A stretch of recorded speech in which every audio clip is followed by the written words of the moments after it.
ఈరోజు ఎందుకు ఈ గ్రామానికి వచ్చామంటే దేవుడి యొక్క మాట చెప్పడానికి గ్రామానికి వచ్చామండి. దేవుడు ఏం చేశాడు, దేవుడు మన కోసం ప్రాణం పెట్టాడు, ఆ మాటలు మేము చెప్పడానికి గ్రామానికి వచ్చామండి. బైబిల్లో ఒక మాట ఉంది. యోహాను అనే వ్యక్తి అంటారు యేసుక్రీస్తుని చూసి, ఇదిగో లోక పాపాలు మోసుకెళ్తున్న గొర్రె పిల్ల అన్నాడు. యేసుక్రీస్తు ఎవరంటే లోకంలో ఉండే పాపాన్ని ఆయన మీద వేసుకోవడానికి వచ్చాయంట ఈ లోకానికి.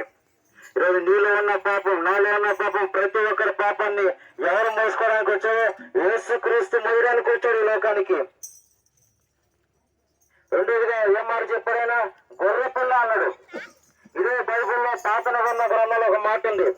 ఏమని ఉందంటే పాత నిబంధన కాలంలో ఏముంది, ప్రతి మనిషి పాపం చేస్తున్నారు. పాపానికి ప్రాయశ్చిత్తంగా ఏం చేసేవాడు, ఒక గొర్రెను మేకను ఏం చేసేవాడు, బలి చెల్లించేవాడు. సపోజ్ అబద్ధం చెప్పాను అనుకోండి, ఈ అబద్ధానికి ప్రాయశ్చిత్తంగా ఒక మేకను తీసుకొస్తే బలి చెల్లించేవాడు. ఇలా గొర్రెలు పశువులు చనిపోతున్నారు కానీ మనుషులో ఉన్న పాపం చనిపోవట్లేదు, మనుషులో దారి ఉన్న పాపం చనిపోవట్లేదు. పాపం చనిపోతేనే మన నిత్య జీవనంలోకి ప్రవేశిస్తాము. ప్రతి మనిషికి మరణం అనేది ఉంది.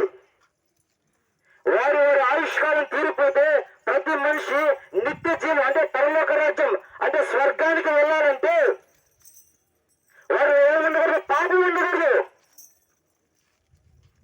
నేను స్వర్గానికి చేరుకోవాలన్నా, స్వర్గంలో ఉండాలన్నా మనం ఏముండకూడదు, పాపం ఉండకూడదు. పాపం అంటే ఎవరు కూడా స్వర్గానికి చేరలేరు. కాబట్టి మన ఆత్మ పరలోకంలో చేర్చబడాలంటే మనలో పాపం ఉండకూడదు. ఆ పాపాన్ని మనలో ఉండకుండా చేయడానికి యేసుక్రీస్తు ఈ లోకానికి వచ్చాడైనా, గొర్రె పిల్లగా వచ్చాడైనా.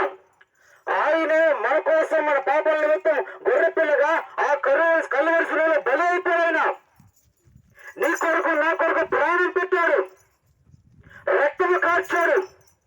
ఆ రక్తంలో ప్రతి ఒక్క మనుషుల పాపాలు కడిగి వేశాడు.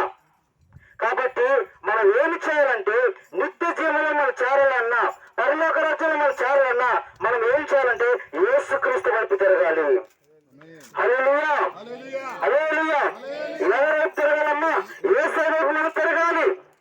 ఆయన వైపు ఎప్పుడైతే తిరుగుతామో మనం నిత్య జీవానికి ప్రవేశించగలుగుతాము, పరలోక రాజ్యానికి చేరగలుగుతాము.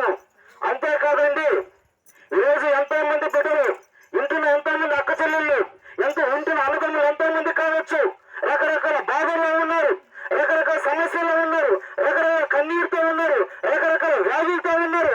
ఒక్కొక్క జీవితంలో ఒక్కొక్క సమస్య. మీ సమస్యలన్నీ పోవాలన్నా, మీ కన్నీరు తొడబడాలన్నా మీరు ఏం చేయాలంటే యేసుక్రీస్తుని ఆయన వైపు తిరిగి, ప్రభువా యేసయ్యా నాలో ఈ కన్నీరు ఉంది ప్రభా, నా కుటుంబంలో ఈ కన్నీరు ఉంది ప్రభా, నా జీవితంలో ఈ బాధ ఉంది ప్రభా, అయ్యా నా కుటుంబంలో సమస్య ఉంది ప్రభా, ఇదో నేను పలానా వ్యాధిలో ఉన్నాయా, పలానా బాధలో ఉన్నా అని చెప్పి ఆయన వైపు తిరిగి ఒక్కసారి మీ పాపములు ఒప్పుకొని, అయ్యా నేను పాపినయ్యా, నన్ను క్షమించయ్యా, నాలో ఉన్న రోగాన్ని తీసేయి, నా కుటుంబంలో సమస్యను తీసివేయి, అయ్యా ప్రభా అని చెప్పి ఒక్కసారి ఆయన వైపు తిరిగి మోకరించి ప్రార్థించి అడగండి. మీలో ఉన్న ప్రతి బాధను నా దేవుడు తీసివేయగలుగుతాడు, మిమ్మల్ని రక్తంతో కడుగలుగుతాడు, నిత్య జీవానికి మిమ్మల్ని చేర్చగలుగుతాడు. కాబట్టి ఈ కొద్ది మాటలు దేవుడు తన ఇంట్లో దీవించి ఆశీర్వదించును గాక. ఆమేన్. హల్లెలూయా, హల్లెలూయా.